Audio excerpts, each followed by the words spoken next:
Welcome to the Unitarian Church in Fall River, where we think that religious questions are important, but we want to work out our own answers, and where we gather to share ideas and support one another.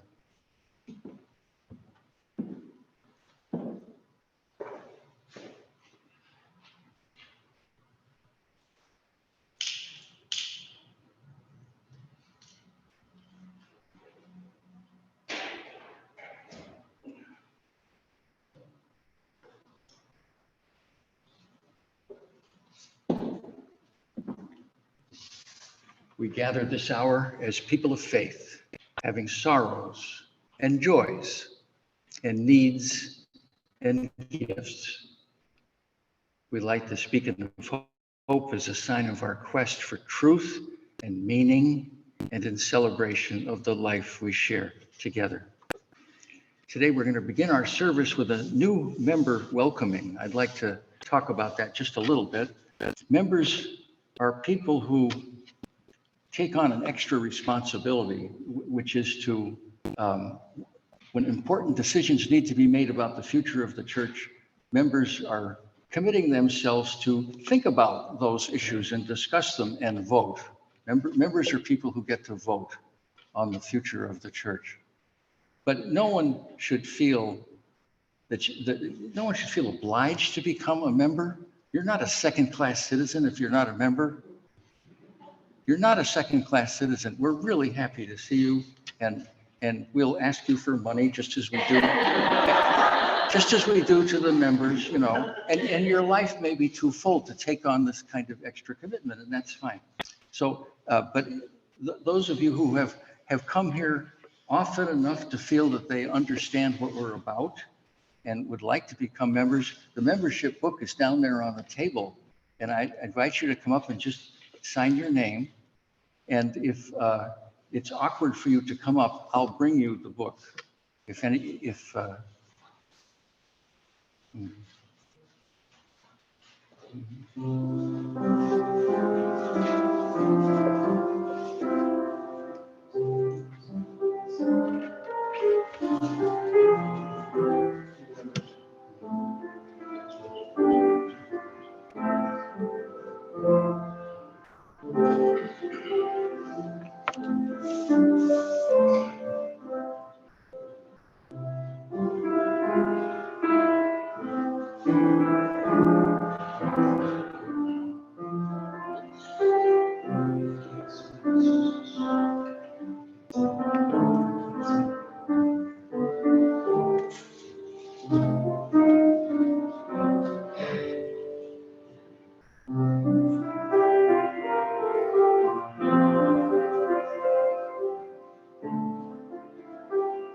Some of us aren't sure if we're members or not. Feel free to come up and examine the book later. Just put it where it was. Would those of you who are old members turn to the back of your hymnal number 442? Number 442.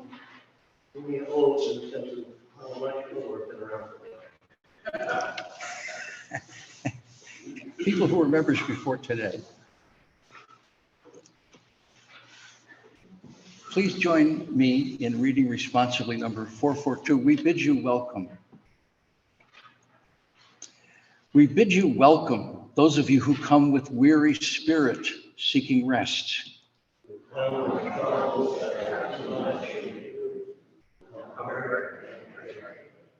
And we bid you welcome, who come with hope in your heart.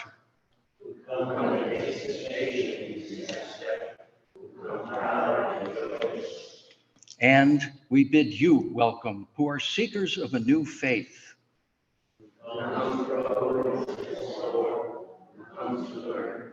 And we bid you welcome, who enter this hall as a homecoming.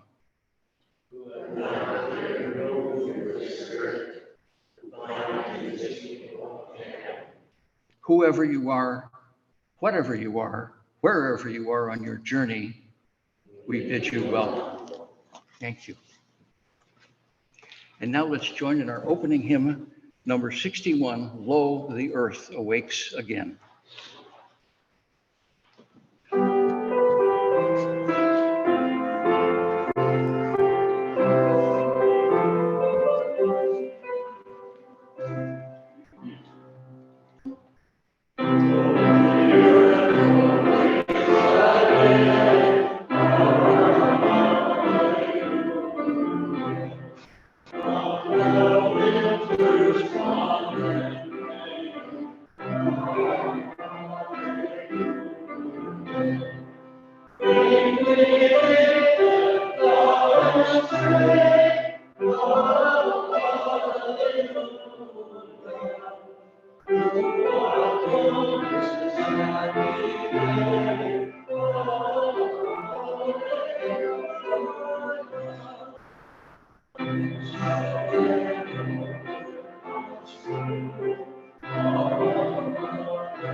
Could you please remain standing for a second and join together in our affirmation? It's in the order of service. Love is the doctrine of this church. The quest of truth is its sacrament, and service is its prayer. To dwell together in peace, to seek knowledge in freedom, to serve human need.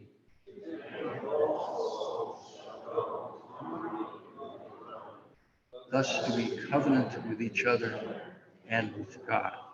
Thank you. Please be seated. Are there announcements? David?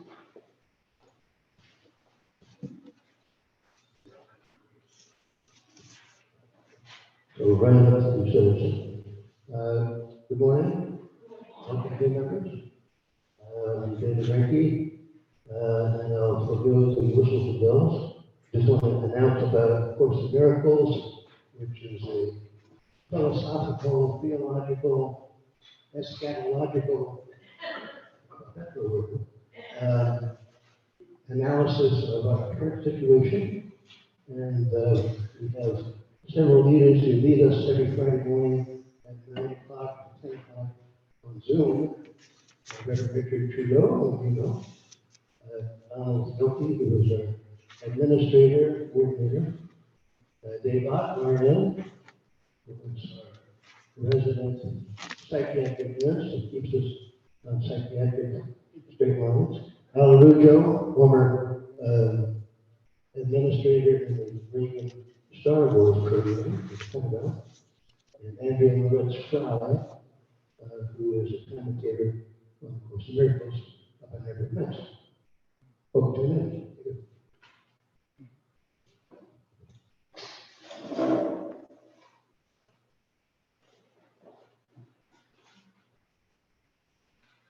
Two brief announcements. One, that great hymn that we just sang was the words from Samuel Longfellow, who you will see was the minister here from 1848 to 1851. So this church is a church that, although fairly new structure, it has a long history from Samuel Longfellow is well known as cousin of Henry Wadsworth. Brother. Okay, thank you. And then the other thing, every second Thursday of the month at 6 p.m., our Revolution Great Fall River, which is a nonprofit group that promotes a progressive reaction to the world around us, locally, state, nationally, internationally. So any of you who may want to connect to a group of progressive folks who are solving the world's problems, we do that every second Thursday of the month at 6 p.m.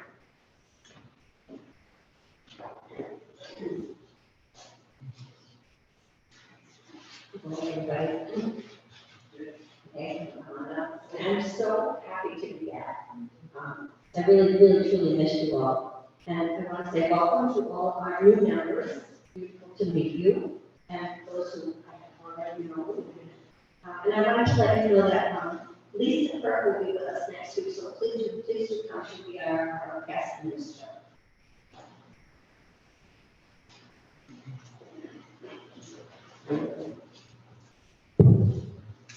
So just to bring you up to date, the last meeting for the Article 2 bylaws, they're trying to update, I guess the GA, being led by Reverend Daly, is this Wednesday?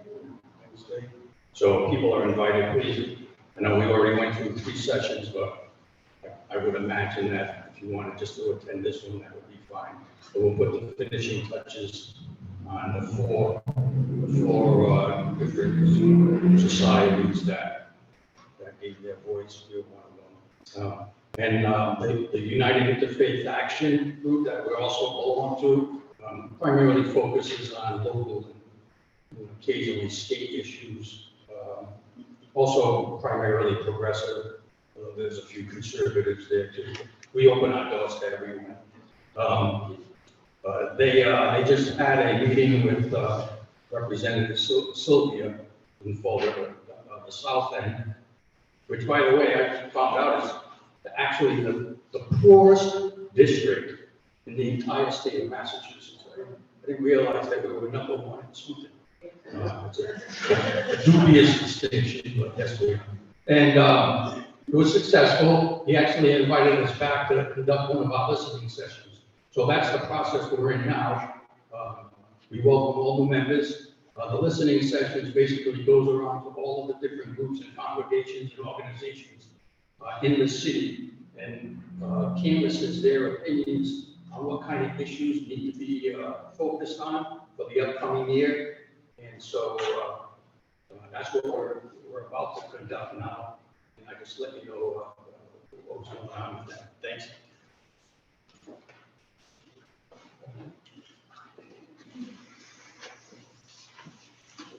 The invocation is by Annie Dillard, a nature writer and mystic.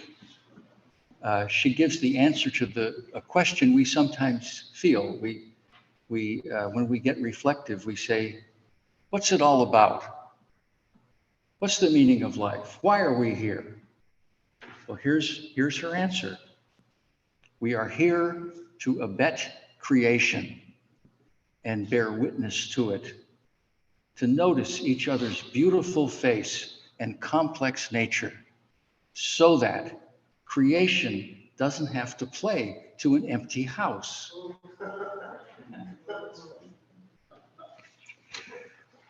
I don't have a prayer today. I have a poem I'd like to read and offer it as a meditation. This is by E.E. Cummings. Spring is like a perhaps hand which comes carefully out of nowhere, arranging a window into which people look, while people stare, arranging and changing, placing carefully there a strange thing and a known thing here, and changing everything carefully. Spring is like a perhaps hand in a window, carefully to and fro, moving new and old things while people stare, carefully moving a perhaps fraction of flower here, placing an inch of air there, and without breaking anything. And now let us be silent together to create an opportunity for prayer or meditation.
Chet Ramo, some of you may remember the name. He had a column in the Boston Globe once a month for years, but years ago he retired from that. He's still alive. He's 87. He has Parkinson's. He's 86. He has Parkinson's. He's in assisted living along with his wife in Easton. But he was a physics teacher at Stonehill, so I knew him there because I used to teach there. And this is one of his columns, and it's about red-winged blackbirds. Sometime within the last 10 days of February, The red-winged blackbirds will return to eastern Massachusetts. Where I live in northeastern, the earliest of the spring migrants will arrive on February 26th, give or take a few days. Not even an abnormally warm winter will disrupt their schedule. Their biological clocks are as punctiliously set as those of the swallows of Capistrano. I'll recognize the day of the redwing's arrival the moment I open my eyes from sleep, when my own biological clock wakes me at 6:30 a.m. precisely. Saturdays and Sundays, unfortunately, included. There will be a certain timbre to the air, a certain ineffable anticipation of spring, a certain 26th-ishness of February. The birds will know too. They will know it's February 26th. A chemical ticking in their brain will tell them so. They will be perched in the trees by Queesit Brook as I walk to work at Stonehill. I will hear their throaty call even before I see them. They will hunch forward, lift their wings, and flash their gaudy epaulets. They will know the date as well as I do.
My sermon is about signs of spring, and toward the end of it, I'm going to make a big deal about the skunk cabbage, the blossom of the skunk cabbage.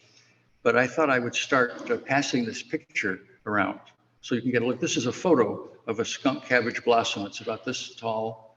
It has no stem. It's just Well, if it came out of the mud, it would seem to be sitting right on the mud. This one's coming out of ice water in a swamp.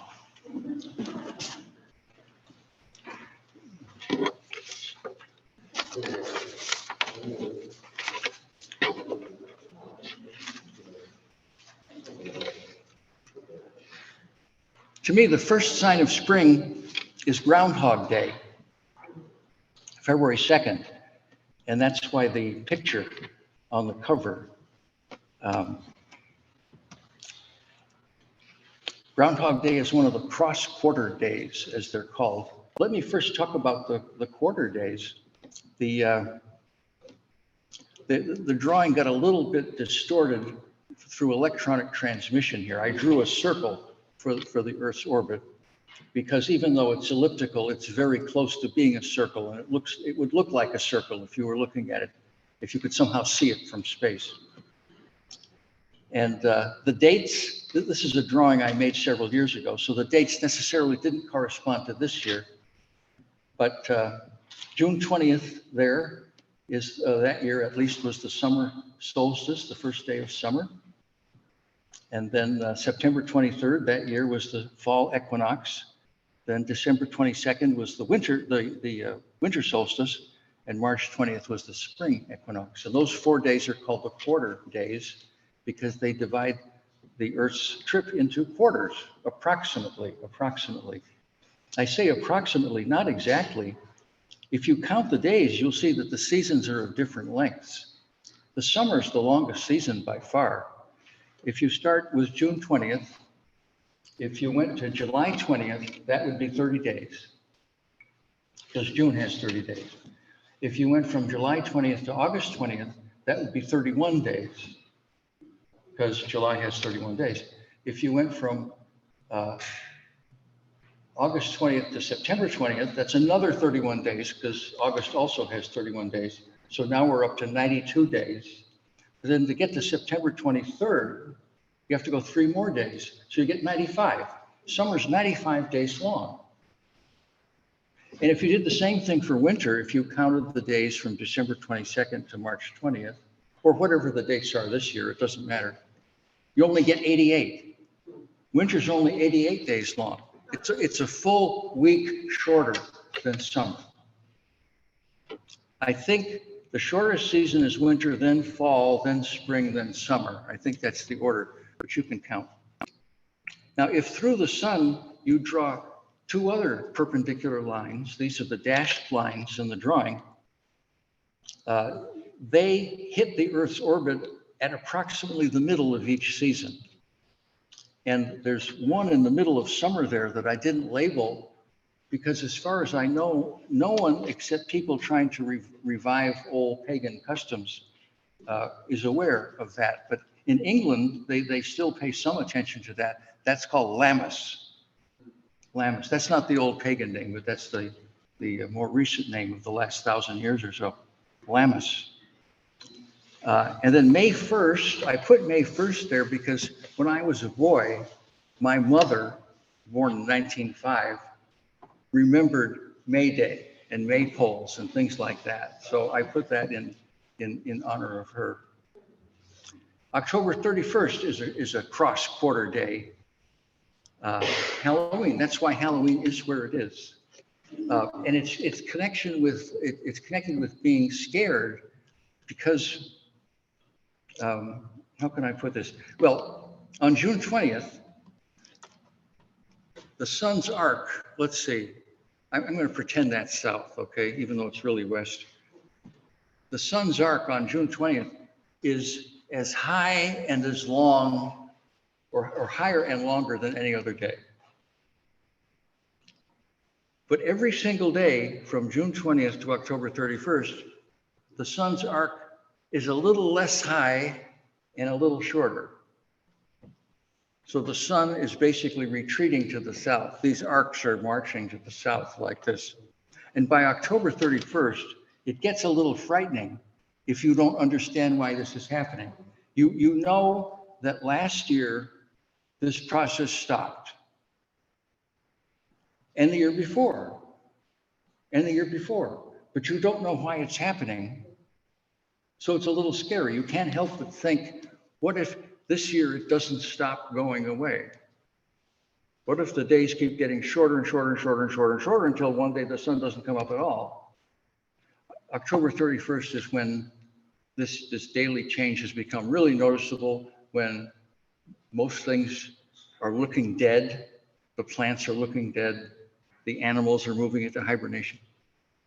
You get a little scared. I mean, today we know this is happening because number one, the Earth spins on an axis, and number two, the axis is tilted. But back then they didn't know that. And then we come to February 2nd, Groundhog Day, a day when people are sick and tired of winter. It's the middle of winter about, and people start looking ahead. And in various parts of the world, this is associated with various hibernating animals. Here we say the groundhog. Well, actually, we don't say the groundhog here. We say woodchuck here, right? If Punxsutawney Phil were in Fall River, if Phil was Fall River Phil, he would be the woodchuck, right? And if he sees his shadow, that means 6 more weeks of winter, because if he sees his shadow, and this is first thing in the morning, then the sky is clear. So probably it got cold overnight, right? There were no clouds keeping the heat in. So it's probably a cold morning. So that kind of suggests more winter. Whereas if he doesn't see his shadow, that's probably because the sky is overcast, which means probably it's warm. To me, Groundhog Day is the first sign of spring. The second sign of spring to me is pictures I see on the internet or in the paper of people tapping maple trees for maple syrup. To me, that's the second sign of spring. And it's closely followed usually by, to me, the third sign of spring, which is the picture in the paper or on the news of the big tractor trailer outside Fenway Park, loaded with baseball equipment, headed to Florida for spring training. And then there's Ash Wednesday, which was a week ago Wednesday. It was February 22nd this year. Ash Wednesday is the beginning of Lent. And our word Lent comes from the word length. Length. It has an astronomical connection too. Ash Wednesday is about the time when the lengthening of the days has started to become noticeable.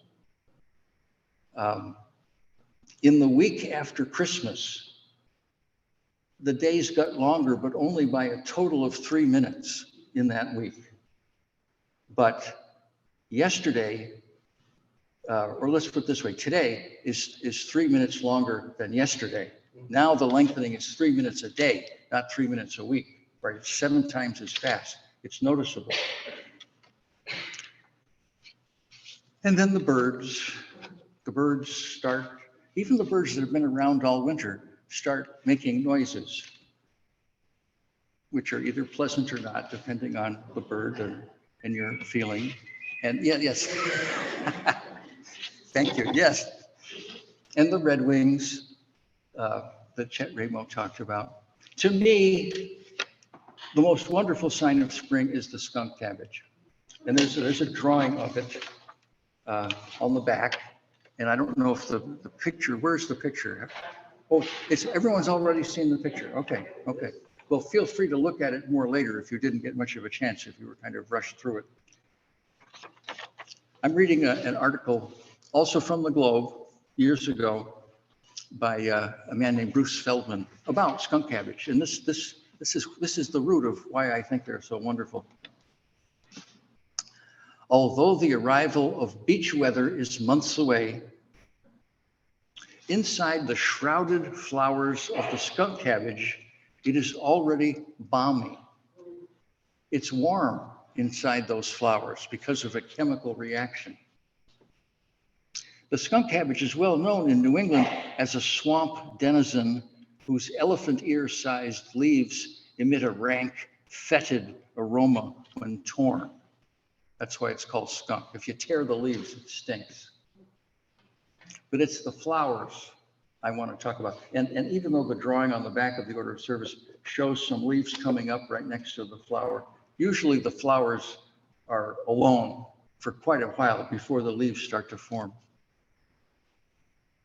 Underappreciated is the skunk cabbage's remarkable ability to make its own heat. It doesn't need to wait for the ground to thaw. Come late winter and early spring, the skunk cabbage simply melts whatever ice, snow, or frost block its way and pops into view. No matter that the thermometer registers freezing or below, this well-insulated flower manages to keep its internal temperature at a relatively constant 70 degrees. Why, you may ask, does the skunk cabbage go to all this trouble? Botanist Roger Knutson of Luther College in Iowa explains that one reason the skunk cabbage generates heat is to improve its chances for pollination. The warmth attracts heat-seeking insects, primarily bees and flies, which are practically the only insects around this early.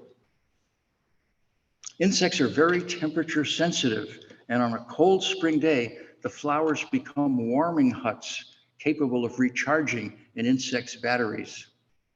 In taking advantage of the plant's warm hospitality, the bees and flies inadvertently spread its pollen. But Knutson, the botanist who studied the physiology and ecology of this plant for 2 decades, believes that the main reason the skunk cabbage turns up the thermostat is to lengthen its growing season.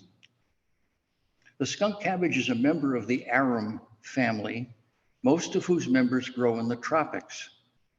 While its tropical cousins exhaust their supply of starch, their source of energy, in a day or two, the skunk cabbage is unique in its ability to import fuel continually from its large underground structure of roots for a couple of weeks.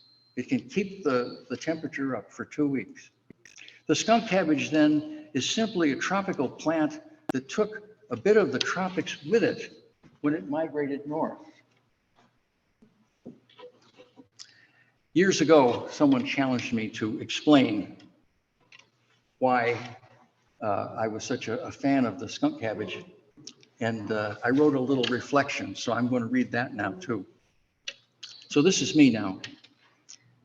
Though the nights are long, the weather is freezing, and the earth is covered with snow, the skunk cabbage finds a strength deep within itself to melt the snow and bloom. And of course, I couldn't take any pictures of that this year, but many times I've visited places where I know skunk cabbages grow. And when there's, say, a foot of snow on the ground, you'll notice, excuse me, in these areas, there are these holes about this big in the snow. There's a hole there and a hole there and a hole there. And you look in the bottom of the hole, there's one of these flowers that has just melted. The skunk cabbage reminds me that nature seems to have given people a surprising inner strength, not unlike what it has given the skunk cabbage.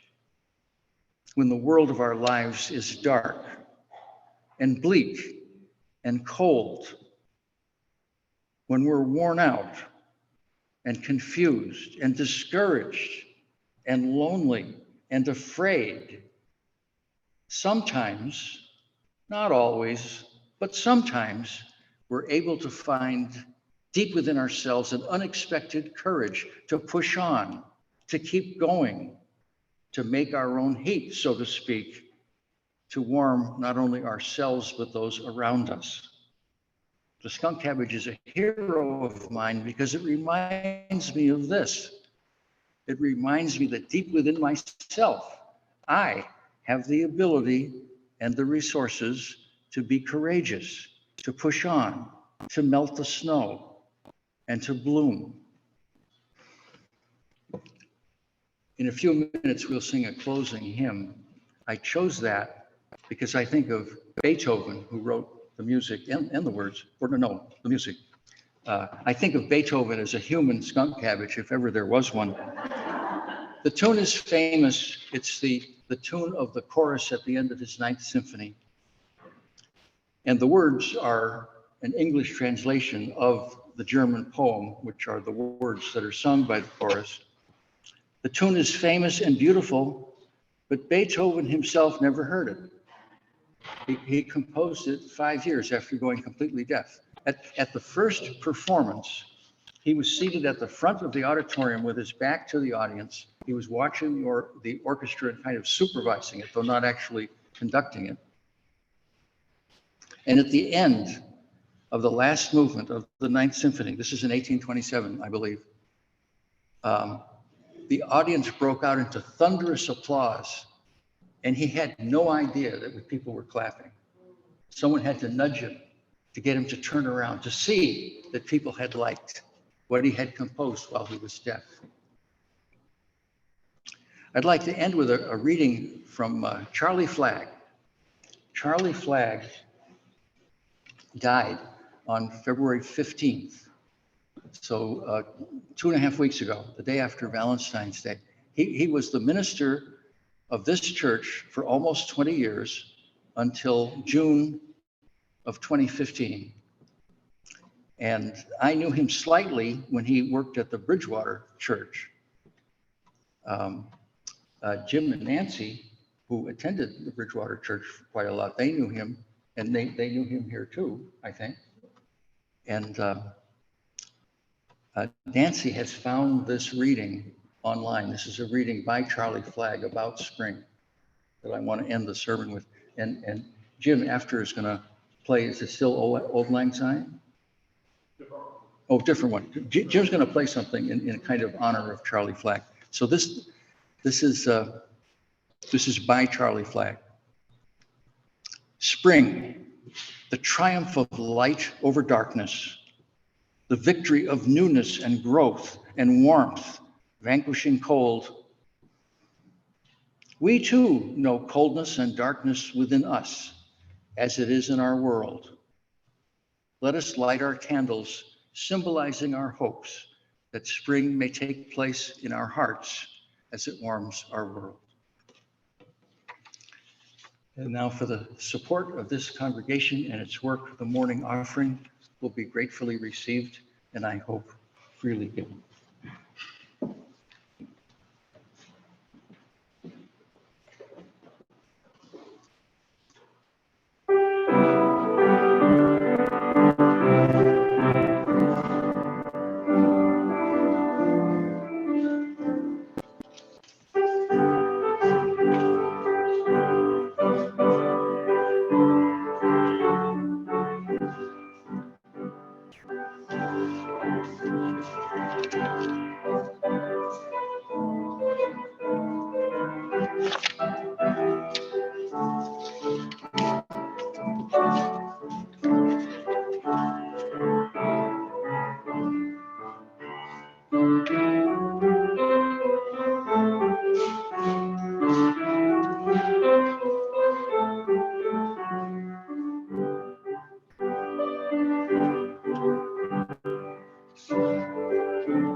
We come to our time of sharing joys and concerns. The theory is that a joy shared is multiplied and a concern or sorrow shared is divided.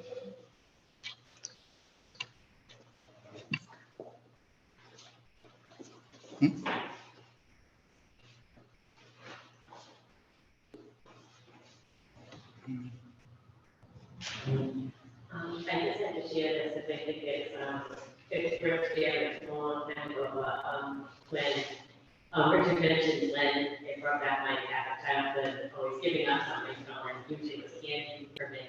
And I asked my younger cousin, Paul Sweeney, one day what he was giving up for Lent, and he said dog food and keys.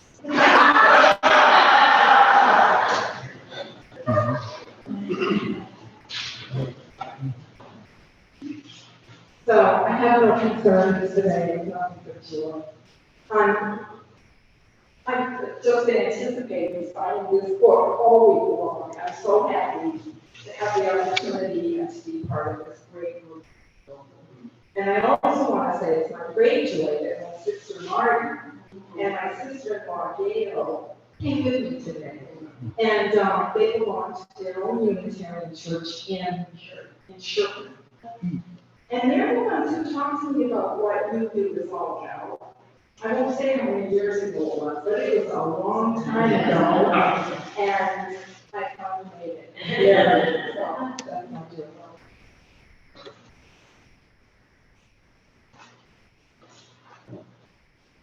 Hi, just to add a couple joys.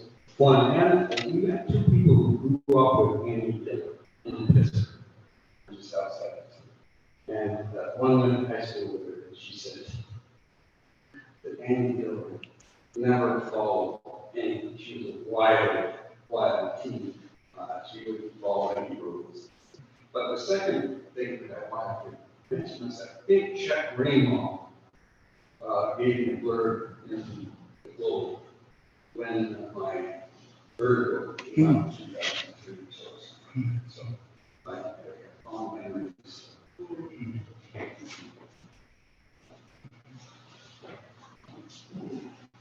Your astronomy connection is so amazing to me. And now going to college, it was a four-college program. Jeff Hoffman, who fixed the Hubble telescope, is my class.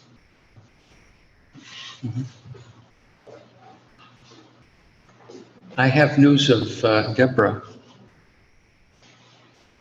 Deborah fell again and wound up in the hospital again. She says she has an essential tremor. It's not a disease or anything. It's something that runs in your family, but it makes it easy for her to fall. And so she was in a hospital, and now she's in a place called the Sarah Brayton Rehab. Do you know that? That's where she is, and she's happy to be there. She says, I'm comfortable here. The staff and nurses are all good. So, and say hi to everybody. So. Just a couple of concerns for several people that we know in the last week or so. I'll just mention names. Debbie Ross, who's had continuing problems. A friend named Susan, a friend named Schultz. Just all people who are having issues this week.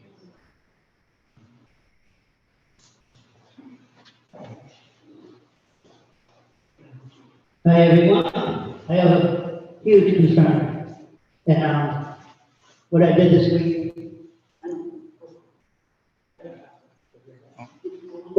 is I came up with something that I heard 30 years ago about homelessness. If you want to hear it, I can send it to you. It's on track. I did some video, but this week I'm going to be meeting some people in Fall River and the district about getting together about what they just did with the food stamps, how they just cut everybody. You know, I lost $95 because they said they don't have money anymore. So they don't have it, so I don't have it. So we're going out this week.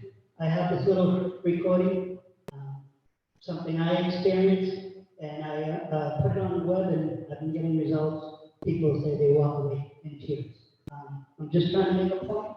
Homelessness is not fake, it's real all across the country, all across the world. And I've been doing that with some supporters this week, been helping with that, going through some of the meetings and learning stuff about certain people that are going to help Fall River with the situation that's going on. Yeah, I forgot how I actually stumbled across something, and just to dovetail with some of the stuff. I guess originally the Babylonians had 13 zodiac signs, and they tried to equalize them through the entire, year. And they actually, even back then, they were accommodating for the fact that they weren't, it wasn't an exact 365. And I guess it was, I think the article said it was every 13 years or so, they would like subtract a day, or they would do something. But the 13th zodiac sign was the one that got me, because it came out of the blue, and and somebody was remarking that you're really not born under the sign you think you are, because originally there were 13 zodiac signs, and everything is shifted. So I always thought I was an Aries, but it turns out I'm not.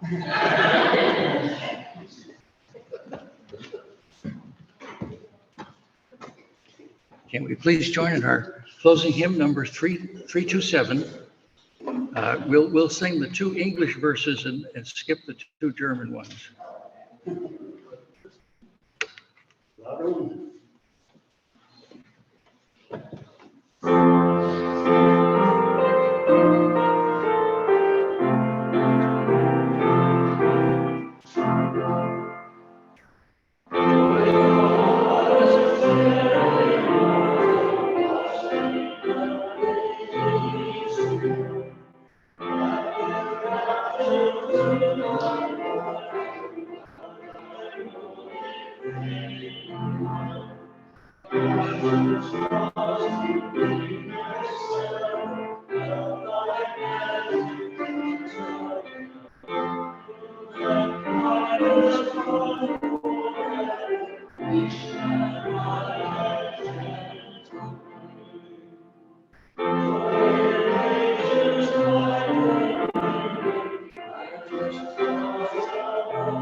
May ours be a religion that, like sunshine, goes everywhere. Its temple, all space. Its shrine, the good heart. Its creed, all truth. Its ritual, works of love. Amen.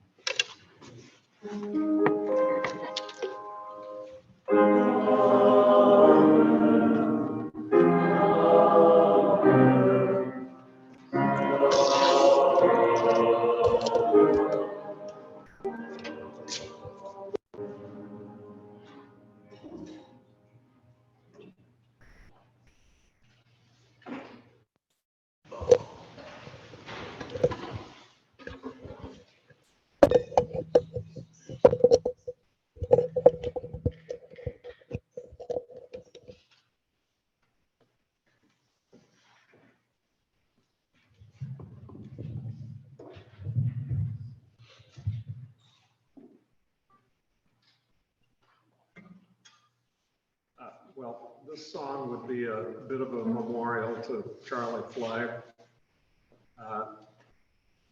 Charlie was always part of the team when I knew him, Charlie and Cynthia. And Charlie was the minister of Bridgewater when I first attended there with Nancy. He married us, he married Nancy's sister and her husband, and officiated at Nancy's mother's memorial service, and taught me how to be a Unitarian.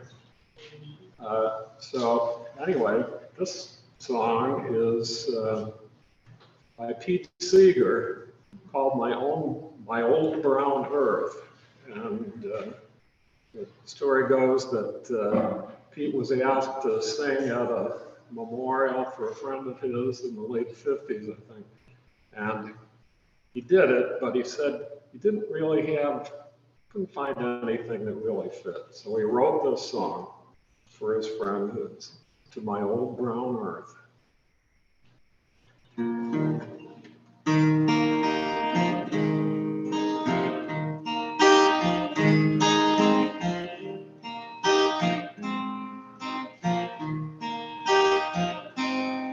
to my old brown earth.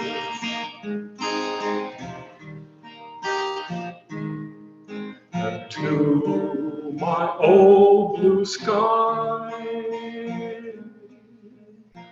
I now give these last few molecules of I.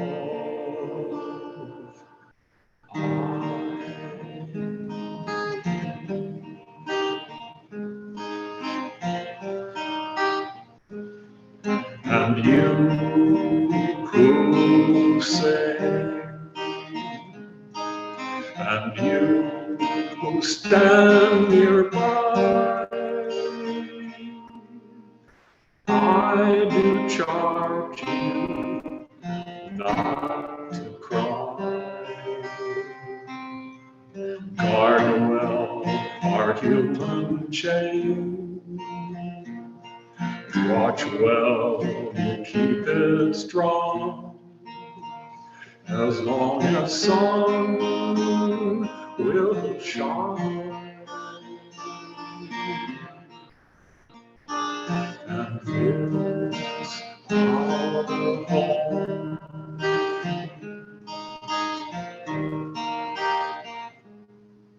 keep pure and sweet and green,